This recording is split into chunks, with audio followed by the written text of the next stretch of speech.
Сёння зноў усміхацца, радавацца жыццю і нават жартаваць. Мінулыя месяцы для нашай гераіні былі ценем, але ўсё пачалося значна раней. Проста выбух адбыўся не адразу. Как мне объяснял врач, человек компьютер.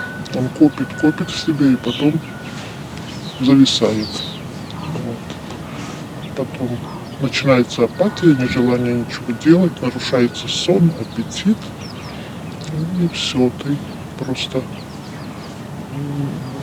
живешь как растение. У маладосці, кажа жанчына, спраўляцца з праблемамі было лягчэй. З цягам часу яны назапашваюцца. Нават праз гады смерць мужа стала ўспрымацца цяжэй, а не лягчэй. Вынік – психічнае расстройство, депрессия. Молодому легче справиться с какими-то трудными событиями в жизни. Ну и оно по жизни накопилось. И вот, когда я уже поняла, что что-то не так, что я не справляюсь, я только тогда обратилась к врачам. А это надо было сделать раньше. Амаль кожны чацвёрты жыхар планеты пакутуе ад псіхічных расстройстваў. Гэтыя захворванні займаюць другое месца па распаўсюджанасці, саступаючы толькі сардэчна-сасудзістым. Традыцыйна восенню назіраецца павелічэнне звароту да спецыялістаў псіхічнага профілю. Связано это с сезонными колебаниями. У нас даже есть разновидность такого расстройства настроения, называется сезонное аффективное расстройство.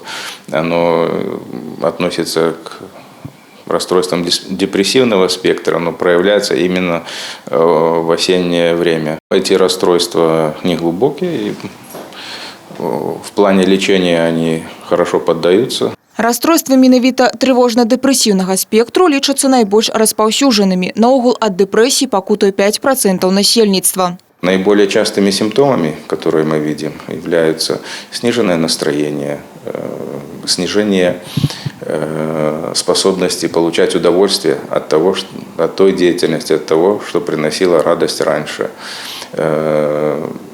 нарушенный сон.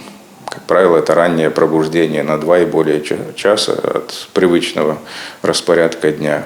Это снижение аппетита, потеря массы тела, снижение уверенности в себе, снижение самооценки, повышенная утомляемость. На працягу года ў брэсцкі псіханеўралагічны дыспансер пад дапамогу звяртаецца 30-40 тысяч чалавек. Большасць з іх жанчыны сярэдняга і пажылога ўзросту. Таксама ў групе рызыкі дзеці. Урачы нагадваюць, зварот да спецыялістаў псіхічнага профілю не азначае пастаноўку на ўлік.